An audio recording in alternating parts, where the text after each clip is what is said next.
सी आज हम देखने जा रहे हैं फोरियर ट्रांसफॉर्म। लास्ट लेक्चर तक हमारा फोरियर सीरीज कंप्लीट हुआ। हमने फोरियर सीरीज में ट्रिग्नोमेट्रिक फोरियर सीरीज और एक्सपोनेंशियल फोरियर सीरीज देखा। दोनों के ऊपर प्रॉब्लम भी सॉल्व किए, राइट।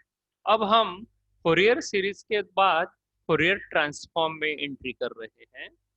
तो चलिए देखते हैं what is the Fourier transform. Okay, listen, the plot of amplitude. Okay, whenever we go for plotting of the different frequency component. Okay, so discrete frequency component अगर अपन plot करने जाते हैं तो remember the plot of amplitude of frequency different frequency component for a periodic wave is known as discrete frequency spectrum. Okay, because amplitude values have significance only at discrete value of n omega 0. Remember, here omega 0 is 2 pi by t. It is the separation between the two adjacent harmonics component. Remember, if the repetition period t is increases, here omega 0 decreases, right?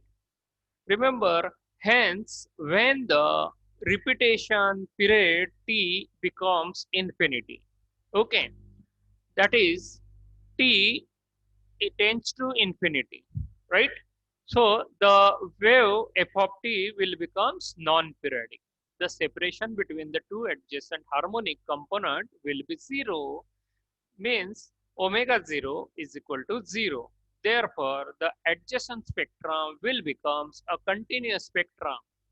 When t is infinity, the adjacent poles virtually never occur and the pulse train reduces to a single isolated pulse. The exponent form of the Fourier series help you to extend to a periodic, remember, a periodic waveform such as a single pulse or single transition by making a few changes, right? तो अभी मैं आपको यहाँ पर F of T दे रहा हूँ जो हमने एक्सपोनेंट फॉर्म में यहाँ पर फाइंड आउट किया था। याद है आपको उसकी एक्सप्रेशन? रिमेम्बर, आपके सामने देखिए मैंने यहाँ पर बोर्ड पर एफ ऑफ टी का एक्सप्रेशन दिया है, राइट। तो रिमेम्बर, हम एफ ऑफ टी को इनिशियली यहाँ पर पीरियडिक कंसीडर करते हैं। Okay, so that's why I said assume F of T is initially periodic. Now F of T आपको यहाँ पर कैलकुलेट ऑलरेडी आपके पास है। ओके, तो F of T is equal to summation of N is equal to minus infinity to infinity C N E raise to J N omega zero T, right. तो C N की value क्या है भाई? C N is equal to 1/t integration minus T by two to T by two F of T raise to minus J N omega zero T D T, right. Okay, सो लिखिए, हमारा point का नाम क्या है? Fourier transform. Okay, मैंने Fourier transform का यहाँ से शुरुआत किया है, आप लिखिए, राइट। मैं आपको फोरियर ट्रांसफॉर्म का एक्सप्रेशंस दे रहा हूँ, तो वह हम यहाँ पर देखते हैं, राइट। अभी यहाँ पर लिमिट जो है वह लिमिट यहाँ पर minus T by two to T by two है, तो हम यहाँ टी को कंसीडर करते हैं। अगर टी, मैंने यहाँ थियोरेटिकली कहा भाई टी अगर इंफिनिटी है तो, राइट, यानी मैंने यहाँ पर आपको एक सेंटेंस बताया, when T is equal to infinity the adjacent pulses virtually never occur and the pulse train reduces to a single isolated pulse. Okay, याद है? समझ में आया? यानी अगर t इंफिनिटी गया तो the adjacent pulses virtually never occurs and the pulse train reduces to a single isolated pulse, right? तो हम यहाँ इस लिमिट में कंसीडर करते हैं कि भाई in this limit,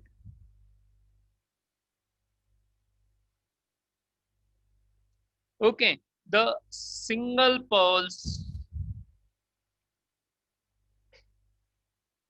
train is present, okay अगर सिंगल पल्स स्ट्रेंथ अगर प्रेजेंट है तो हम t is equal to infinity लेते हैं। तो t is equal to infinity रहेगा तो ओमेगा जीरो यहाँ पर मुझे मिल जाएगा 2 पाई बाय टी, राइट। तो 2 पाई बाय टी यहाँ पर मुझे मिल जाएगा ओमेगा जीरो। ओके तो ये एकदम स्मॉल क्वांटिटी में मुझे मिलेगा, तो हम यहाँ पर स्मॉल क्वांटिटी में उसे डिस्क्राइब करते हैं D omega. Okay then derivative, अगर हम यहाँ पर ओमेगा का यहाँ पर डेरिवेटिव लेंगे तो वो स्मॉल क्वांटिटी में अपने को मिलेगा। So that's why we will define it as a D omega. Okay so मैं यहाँ पर ब्रैकेट में लिखता हूं it is a small quantity, याद रहेगा,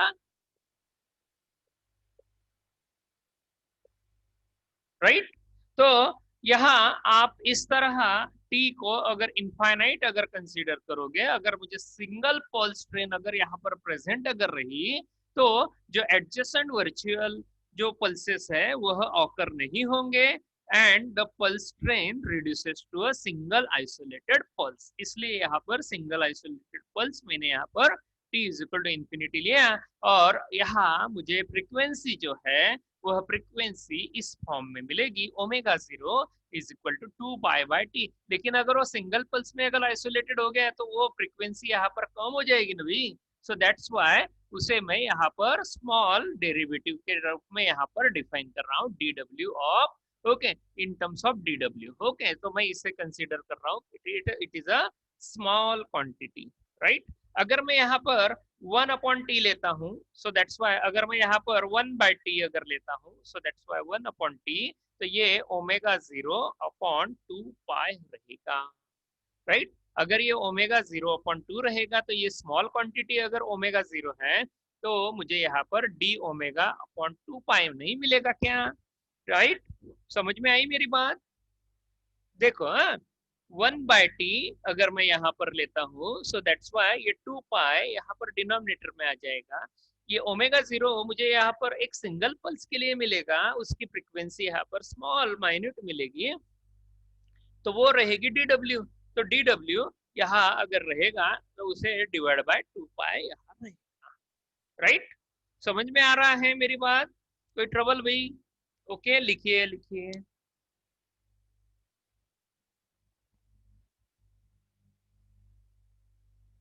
मैं अभी यहाँ पर ये जो वैल्यू है ये सी एन में पुट आउट कर दूं, यानी मेरा सी एन यहाँ पर रहेगा, ओके सी एन, ओके ये सी एन रहेगा 1/t, ये 1/t मैं यहाँ पर पुट आउट कर रहा हूँ डी डब्ल्यू अपॉन 2 पाई, राइट।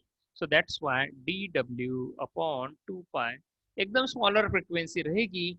और जो पल्स ट्रेन मिल रही है मुझे वह यहाँ पर मैं एज्यूम कर रहा हूँ कि भाई ये माइनस इन्फिनिटी से इन्फिनिटी रहेगा, राइट। तो यह अगर माइनस इन्फिनिटी टू इन्फिनिटी रहेगा तो ये एफ ऑफ टी आपको यहाँ इस तरह मिलेगा, F of T E raise to minus ओजे omega T D T, okay J omega T D T, right. तो देखिए जो ओमेगा जीरो है वह ओमेगा जीरो यहाँ से हमने उसे as a N D W यहाँ पर कैरी आउट कर लिया, राइट। तो एन डी डब्ल्यू यहाँ पर रहेगा, लेकिन N must be tends to infinity, right. अगर मैं यहाँ पर एन को कंसिडर कर रहा हूँ कि एन टेंस टू इंफिनिटी तो omega zero approaches to zero, so that's why the product is finite, so n omega 0 is omega, okay। तो मैं यहाँ इस तरह कन्वेंशन कंसीडर कर रहा हूँ, राइट। समझ में आई कि नहीं मेरी बात? ओके रिमेम्बर अगर मैं यहाँ पर एक ही हार्मोनिक्स के लिए जा रहा हूँ तो एक हार्मोनिक्स के लिए यहाँ पर अगर जाते हैं तो मैं यहाँ यह कंसीडर कर रहा हूँ कि ये पल्स ट्रेन इनफाइनाइट के लिए है, राइट। तो ये इनफाइनाइट के लिए रहेगा, सो दैट्स वाई जो पल्स ट्रेन है फॉर एग्जांपल उसका कोई वैल्यू है तो एन ओमेगा जीरो रहेगा, ओके। तो वह एन ओमेगा जीरो यहाँ जो ओमेगा जीरो है वो तो डी डब्ल्यू हो जाएगा, तो एन इंटू डी डब्ल्यू हो जाएगा, तो एन इंटू डी डब्ल्यू मुझे यहाँ पर प्रोडक्ट में मिलेगा, okay getting my point here N must tends to infinity. यहाँ एन तो अपना यहाँ पर एक पल्स के लिए था लेकिन it must tend to infinity रहेगा, Okay, so that's why here omega 0 is approaching toward the 0. अगर ये 0 की toward अगर approach कर रहा है तो product between this infinite and finite will be finite. Okay, so that's why here you will get n into omega 0 is nothing but omega. Okay,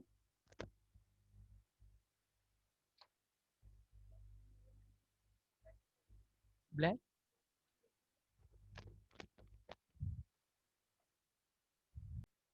hello, चलिए, हो गया आपका लिख के? आप लिखिए, मैं आपको लगे तो वो वर्ड लिख के देता हूँ यहाँ पर। राइट, हो गया आपका?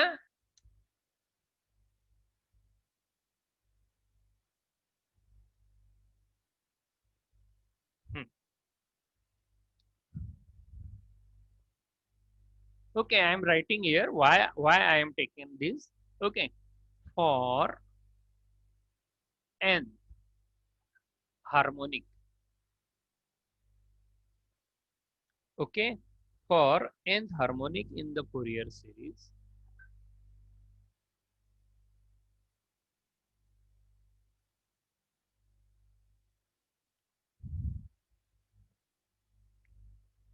is n omega 0. Okay, अगर ये n omega 0 है, so that's why it tends to n dw. Right, ये n dw रहेगा.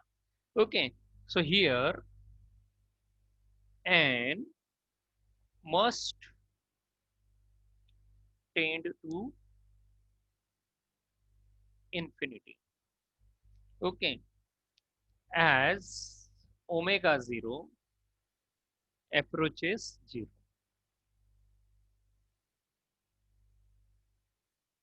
Okay, so the product is finite.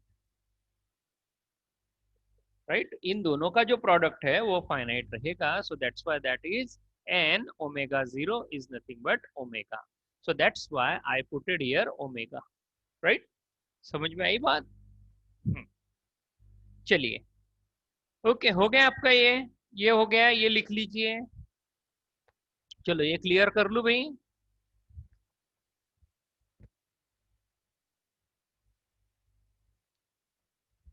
हो गया. हाँ, चलिए मैं आगे इसके चलूं. चलो, मैं यहाँ पर सी एन आपको वैल्यू दे दिया. ओके, तो मुझे यहाँ पर एफ ऑफ टी चाहिए है. So that's why I am writing F of T integration of minus infinity to infinity.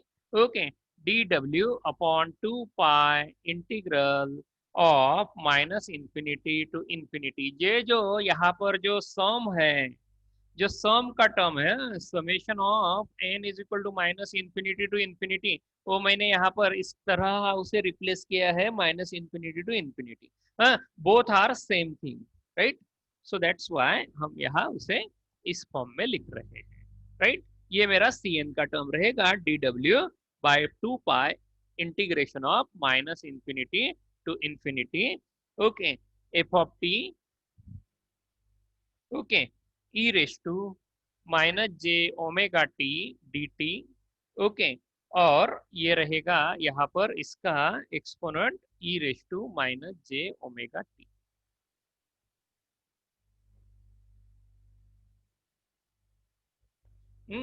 ये जो है यहाँ पर भी एन ओमेगा 0 टी है. ये एन ओमेगा 0 टी भी मैंने यहाँ पर इस कॉन्सेप्ट के द्वारा यहाँ पर ओमेगा लिख लिया. राइट, ओके, अभी आप अगर इसको इवेल्युएट कर सकोगे तो इवेल्युएट कीजिए. मैं आपको यहाँ पर डायरेक्ट फाइनल टर्म दे रहा हूँ. After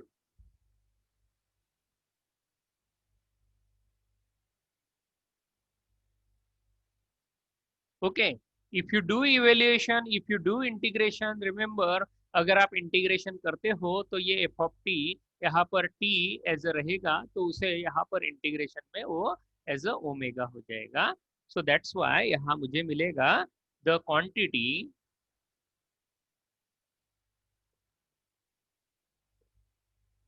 in bracket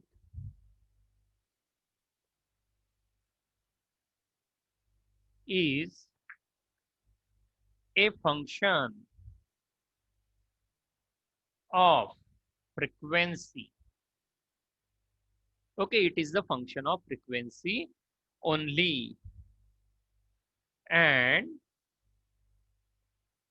it is denoted by f of jw.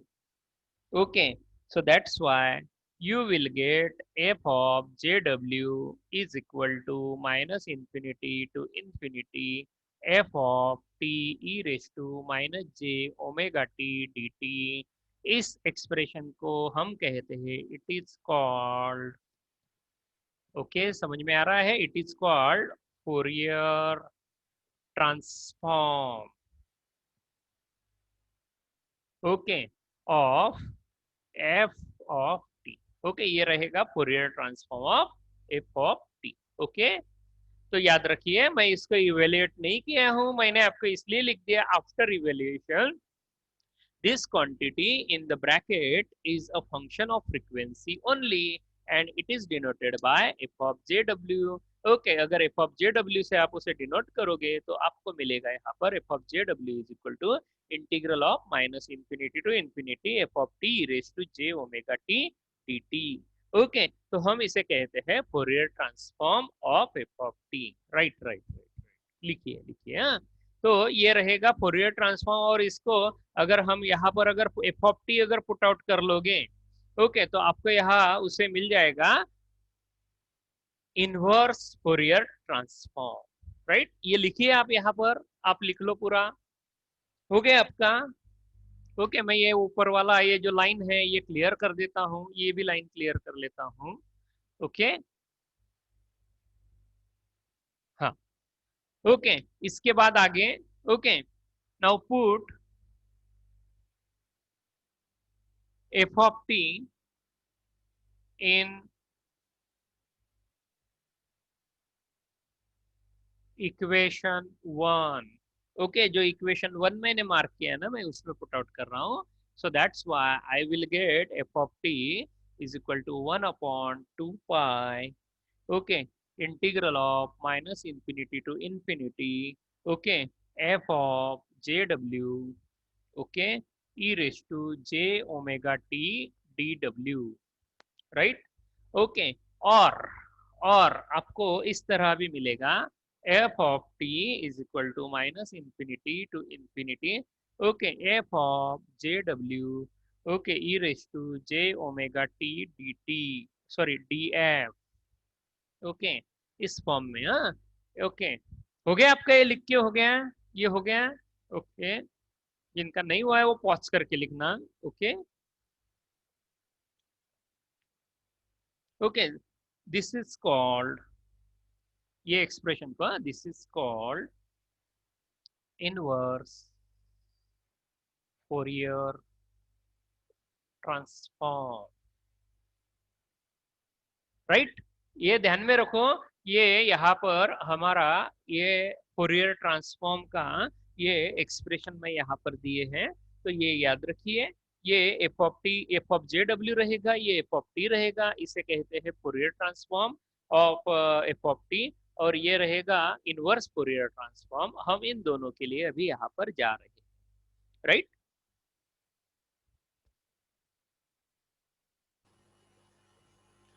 Next point ले रहा हूं, energy spectrum for a non periodic function.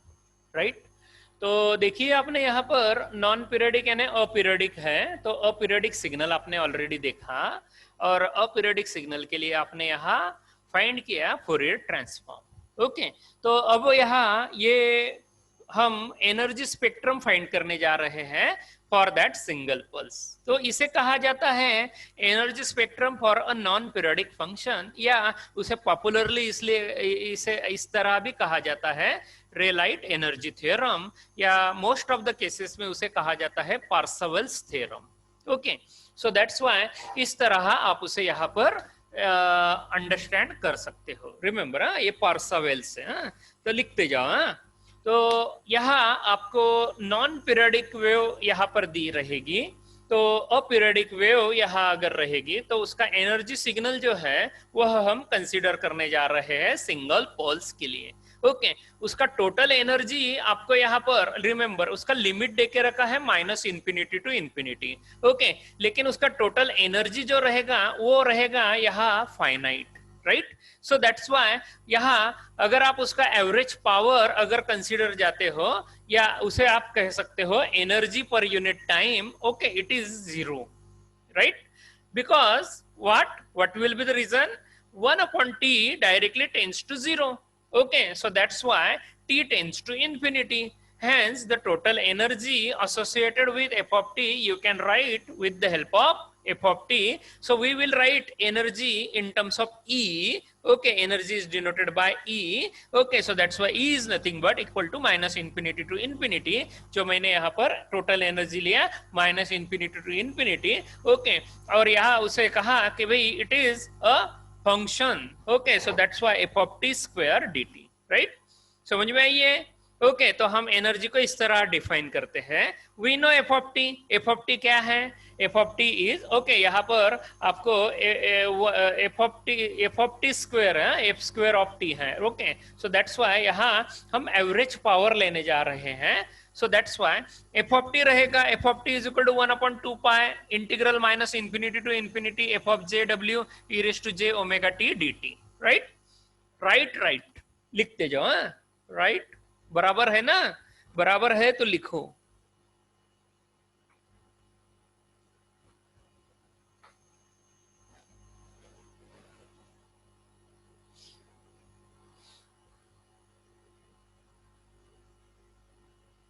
हो गया आपका लिख के?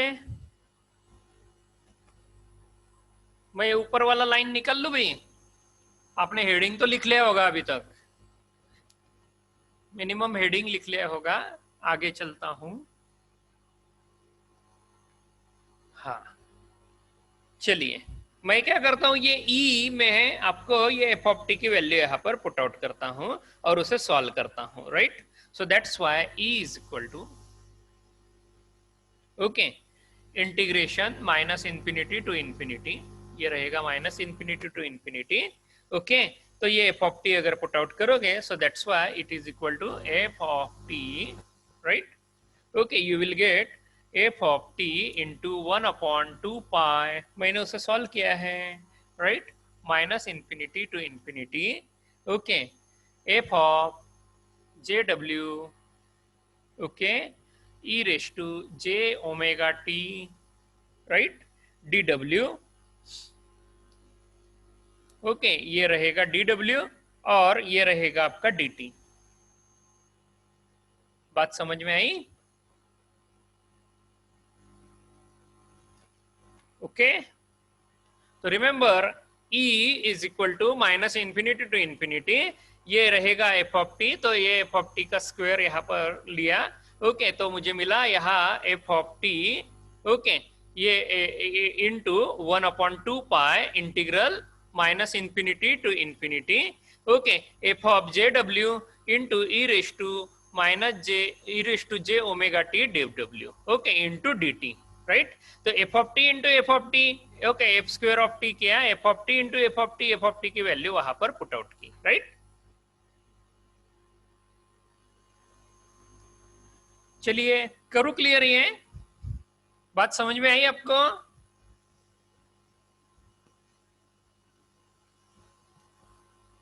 हाँ चलिए right is equal to okay अब मैं क्या करता हूं ये कांस्टेंट टर्म है 1 अपॉन 2 पाई, ये बाहर ले लेता हूं। ओके तो ये 1 अपॉन 2 पाई रहेगा okay integral minus infinity to infinity okay और यहां हम लेते हैं F of J W okay तो ये एफ ऑफ जे डब्ल्यू क्योंकि यहाँ वह मेरा पहला पॉइंट रहेगा कि उसे बाहर निकाला और पहले हम ये एफ ऑफ टी को ये E raise to J omega T के साथ मर्ज करते हैं, राइट। तो ये जो पार्ट है ये पार्ट मैंने इधर ले लिया और ये जो पार्ट है E raise to minus infinity to infinity ये अंदर लेता हूं। So that's why minus infinity to infinity F of T E raise to J omega T D T, right. तो ये रहेगा आपका ये D T T part. Okay, ये टी पार्ट को मैं यहाँ पर करली ब्रेस दे रहा हूँ। ओके, और ये टी पार्ट के बाहर ये रहेगा आपका F of J W into D W, so that's why ये डी डब्ल्यू, राइट। देखो मैंने जो सेपरेशन किया वो समझ में आया क्या? 1/2 pi, okay, integral of minus infinity to infinity F of J W, ये पहले बाहर ले लिया, राइट। और ये जो है एफ ऑफ टी, ये एफ ऑफ टी इस साइड लिया, integral of minus infinity to infinity F of T raise to J omega T D T, ये टर्म है, ये सॉल्व कर सकते हैं हम। ओके, तो ये टर्म ऑलरेडी आपके पास है।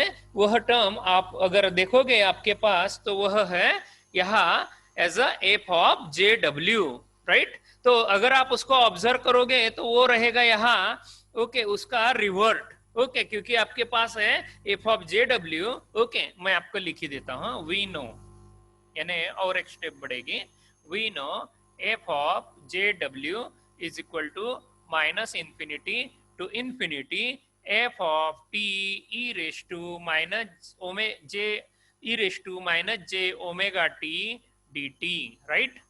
ध्यान में लो, ये और ये देखो कंपेयर करो, देखो ये minus infinity to infinity F of T है, E raise to minus J omega T, ये जे ओमेगा टी है, डी टी है। तो यहाँ जे की वैल्यू क्या है भाई? अगर जे की वैल्यू यहाँ कंसिडर करोगे तो वो क्या है? Minus. So that's why may I write here as a F of J, F of minus J W. क्या मैं इसको रिप्लेस कर सकता हूं ऐसा, F of minus J W? Okay, और मैं यहां पर लिखता हूं F of J W, right. ये एफ ऑफ जे डब्ल्यू रहेगा, ये रहेगा term F of minus J W, ये डी टी पूरा गया, और ये रहेगा आपका डी डब्ल्यू बराबर, ये डी डब्ल्यू इधर आ गया, और ये आपका limit minus infinity to infinity, और ये रहेगा 1/2 पाई। देखो भला समझ में आई कि नहीं मेरी स्टेप? देखो, समझो, सोचो। क्या जे और माइनस जे को मैं यहाँ पर कॉम्प्लेक्स कॉन्जुगेट बोल सकता हूँ? ऑलरेडी आपको यहाँ पर जे जे को यहाँ पर अगर आप कॉम्प्लेक्स कॉन्जुगेट बोलोगे तो वो रहेगा माइनस जे, राइट। तो मैं यहाँ उसे as a complex conjugate term consider कर लेता हूँ। Okay, for your understanding I am writing here j and minus j term are complex conjugate। देखो भला समझ में आ रहा है कि नहीं बात? तो मैं यहां पर उसको रिप्लेस कर रहा हूं, टर्म वही रहेगी मेरी। मैं यहां पर जस्ट यहां पर जे को यहां जे स्टार यहां पर नाम दे रहा हूं, so that's why integration of minus infinity to infinity F of J W. Okay, ये रहेगा एफ स्टार, क्योंकि इसको मैं यहाँ पर कॉम्प्लेक्स कॉन्जुगेट बोल रहा हूं, और उसे वैल्यू यहाँ पर वही दे रहा हूं जो है जे डब्ल्यू डी डब्ल्यू। देखो भला कोई ट्रबल भाई किसी को अंडरस्टैंडिंग में? मैंने यहाँ पर जे को as a complex conjugate term यहाँ पर लिया, सो दैट्स व्हाई मैं यहाँ उसे रिप्लेस किया as a F star, right. देखो हो गया आपका लिख के, ये टर्म हो गया होगा, तो मैं यहाँ पर ये दो टर्म यहाँ से निकाल लेता हूँ भाई। अगर मैं इन्हें यहाँ पर complex conjugate term put out कर लिया है तो ये जे डब्ल्यू और ये जे डब्ल्यू सिमिलर हुआ, तो यहाँ पर मैं उसे ले रहा हूं as a,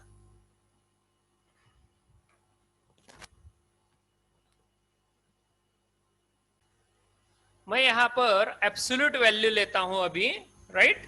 so I write here E is equal to 1/2 pi minus infinity to infinity. Okay, अब यहाँ पर ये दोनों टर्म यहाँ पर सेम है, बट यहाँ पर एक कॉम्प्लेक्स कॉन्जुगेट है। अगर कॉम्प्लेक्स कॉन्जुगेट है तो मैं इसका दोनों का एब्सोल्यूट वैल्यू लेता हूं इन terms of mod. Okay, so that's why F of J W, right. So F of J W, okay, अगर मैं यहाँ पर उसका एब्सोल्यूट वैल्यू लेता हूं तो ये एफ ऑफ जे डब्ल्यू है, ये एफ ऑफ जे डब्ल्यू है, दोनों का मल्टीप्लीकेशन होगा तो F of J W square हो जाएगा। सो दैट्स व्हाई ये स्क्वायर यहाँ पर देता हूं F of J W, right. और ये डी टी डी डब्ल्यू है, ये मेरा इस एज इट इज। बात समझ में आई आपको? मॉडुलस लिया मैंने, हाँ।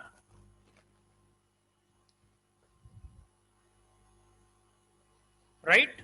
अभी यहाँ पर ये जो मॉडल है, मॉड टर्म है, इसे यहाँ हम जूल्स में भी डिफाइन करते हैं। So in terms of joules आप उसे डिक्लेयर या डिफाइन कर सकते हो as a minus infinity to infinity mod of F square. Okay, ये एफ स्क्वायर और in terms of D F रहेगा। इसे इन टर्म्स ऑफ हम जूल्स कहते हैं।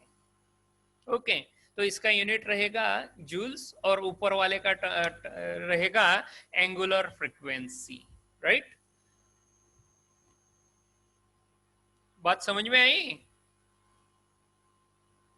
Okay, this is a way. Okay, this is a standard declaration. Huh? So that's why we will write this particular expression in modulus in terms of joules by this way. Okay, या आप उसे इस तरह उसे लिख सकते हो.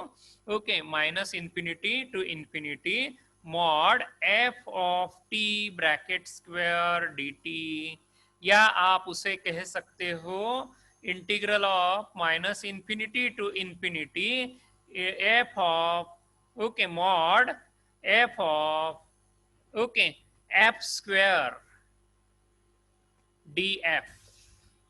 Okay, so this is called Parseval's theorem. Okay, so this result, okay लिखते जाओ, this result, ये तो आपको दो एक्सप्रेशन यहाँ पर है, ये एक्सप्रेशन आपको, ये तो आ गई आपको, ये एक्सप्रेशन डायरेक्टली याद रखनी है भाई। ओके, पहले ही बता देता हूँ क्योंकि ये expression in terms of joules है, तो इसका जो डिक्लेरेशन है वो आप इस तरह उसे लिख सकते हैं। राइट, तो कुछ यहाँ पर डिफिकल्ट नहीं है। W in terms of omega है, इन टर्म्स ऑफ ये फ्रीक्वेंसी है। Okay, so this result is called okay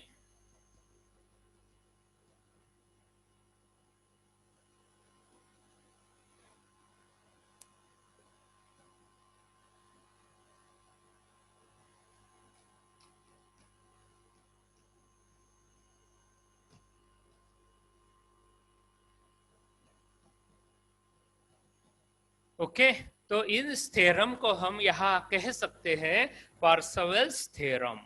right, तो हम यहाँ पर ये एनर्जी यहाँ फाइंड आउट किए हैं। तो जो स्पेक्ट्रल जो एनर्जी स्पेक्ट्रल जो डेंसिटी है वो भी हम यहाँ पर फाइंड कर सकते हैं। मैं बता रहा हूँ आपको एनर्जी स्पेक्ट्रल डेंसिटी के लिए। ओके, हो गया आपका इतना लिख के? ओके, तो ये एनर्जी हमारा है रहेगा, it is energy per unit. Okay, energy per unit frequency रहेगा।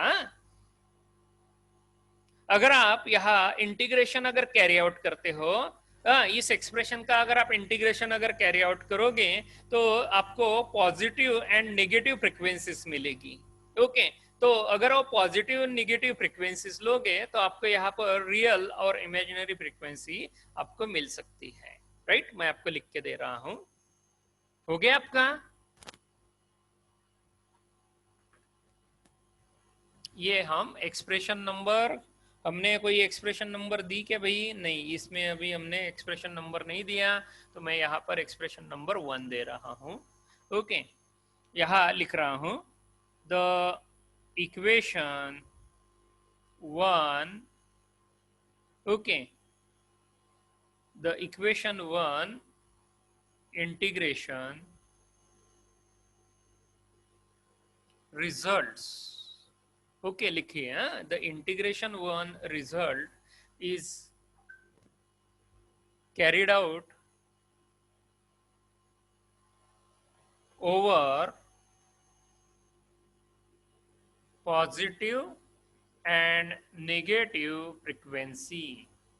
ओके, मैं अगर यहाँ पर उसे पॉजिटिव और नेगेटिव फ्रीक्वेंसी के ऊपर कैरी आउट करता हूँ। हो गया आपका लिख के? ओके, मैं यहाँ ऊपर की ये तीनों एक्सप्रेशन यहाँ इरेज कर देता हूँ, दोनों ही करता हूँ, तीसरी रहने देता हूँ।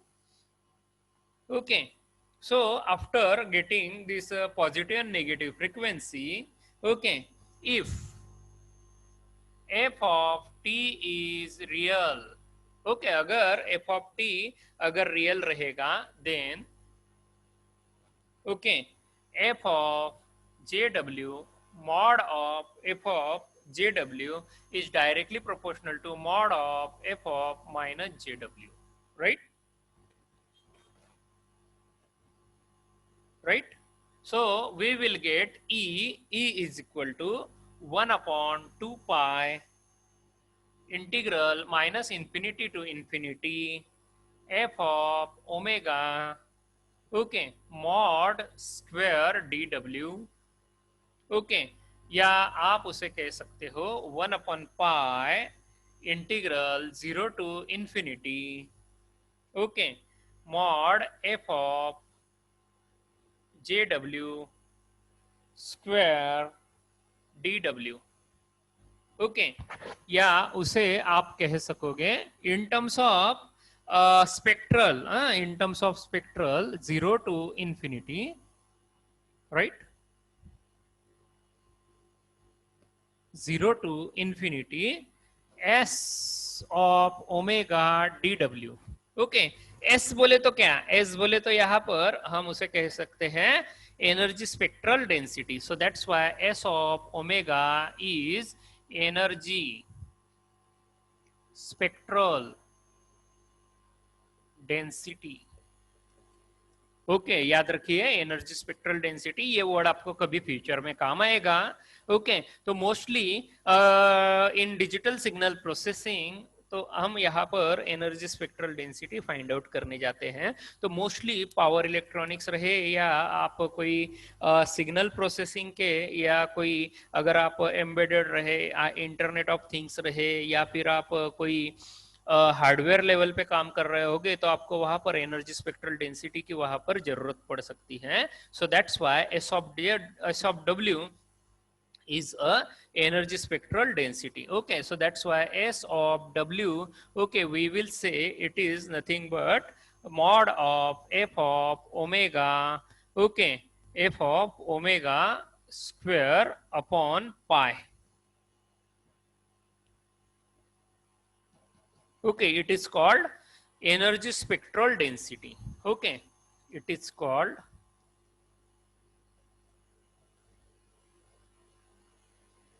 एनर्जी स्पेक्ट्रल, राइट, डेंसिटी, याद रखिए, ये इतना याद रखिए, ओके, मैंने डायरेक्ट यहाँ पर आपको लिख के दिया क्योंकि इसमें कोई यहाँ स्टैंडर्ड एक्सप्लेनेशन नहीं है, okay, it is just the formula, okay, so that's why I directly given you in the form of, okay, so keep it in mind, remember, okay, ये रहेगा एनर्जी स्पेक्ट्रल डेंसिटी, ओके, याद रखिए, तो हम यहाँ इसके एक्सप्रेशंस को यहाँ इस तरह लिख सकोगे, रिमेंबर, कभी अगर एग्जाम में पार्सेवल्स थ्योरम अगर पूछा गया, या आपको अपीरियोडिक वेव के लिए अगर आपको अगर थ्योरम पूछा गया, तो you should able to explain it, right.